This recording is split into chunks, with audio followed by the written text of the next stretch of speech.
Hey, how are ya? It's Sophie. I just wanted to make a little video about my process using Procreate. So let's get into it. I'm showing you a bunch of my preset canvas sizes. I have probably way too many, but that's because I use them for all different products and purposes and things like that.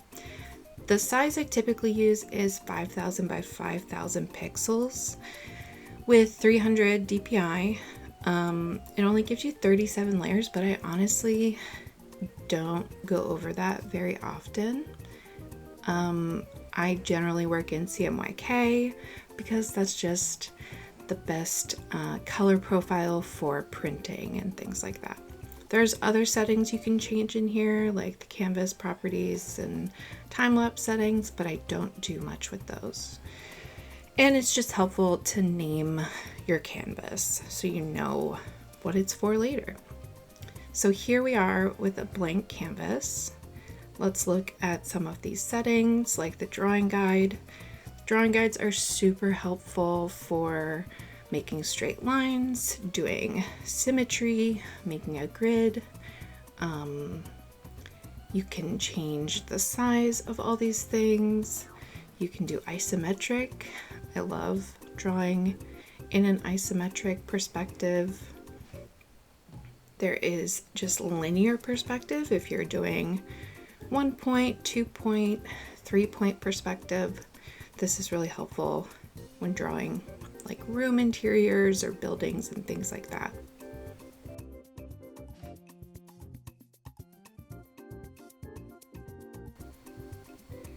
And symmetry, I use symmetry quite a lot. There are different options: vertical, horizontal, quadrant, and you can move that symmetrical line all around the canvas too.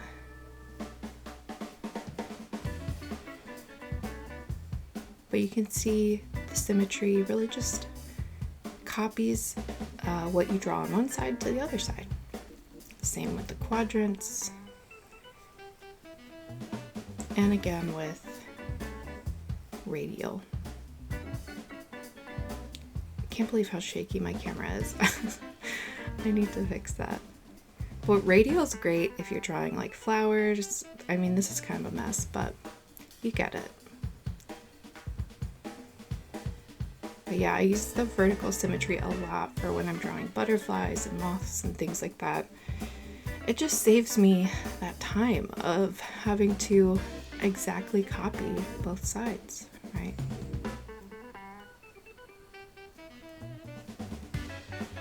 And this is how you turn Drawing Assist on and off for each of your layers.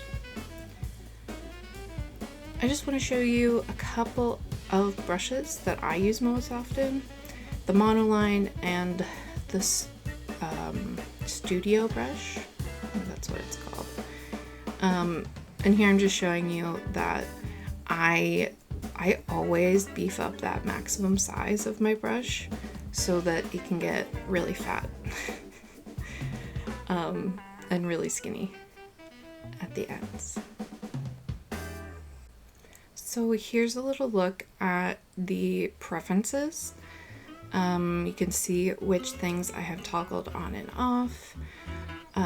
The thing you want to look at is pressure and smoothing, specifically, so that you don't get super wiggly lines. I like to have a little bit of that stabilization turned up and motion filtering so that I get nice smooth lines. Here's a look at color dropping. You can see I pulled the color from the right hand corner into the middle of the shape.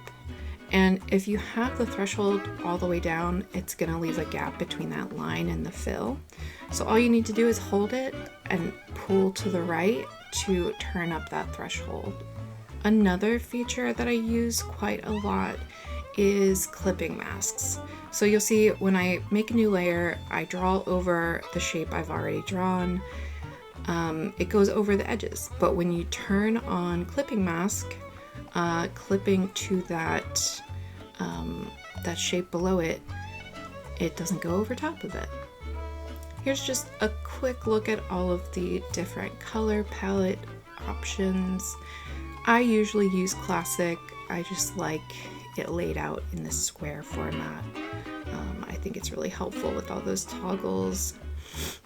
This one is helpful if you're looking for complements or a different kind of color palette. This one I don't use at all.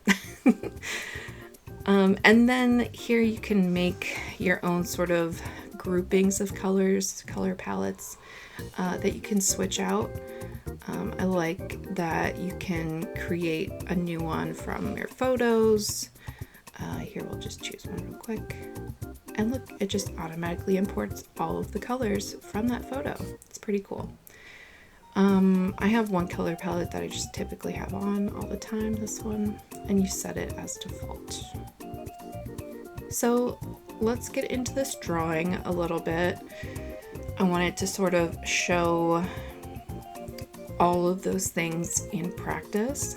So I have my sketch layer already finished.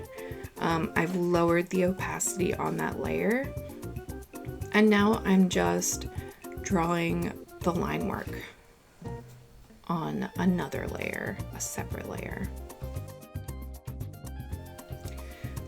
I didn't even really show the process of sketching this because honestly, I tried to sketch really quickly. You know, I tried to make my sketch within like 5 minutes or so, just really fast, get it on the page.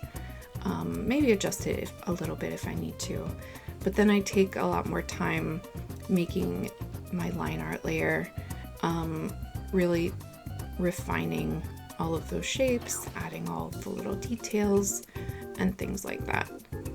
And this will be kind of the guide for all of my other coloring layers, the shape layer I make, which is the next step.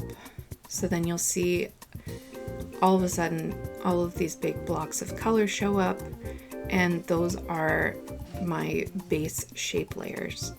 And then all of my shading and highlights I clip to each one of those different colors so that I don't have to worry about going outside of the lines that I've already created, right? You'll see when I'm drawing, like I go past this pink that I have for the cow, but you don't see that because this highlight layer is clipped to that pink shape.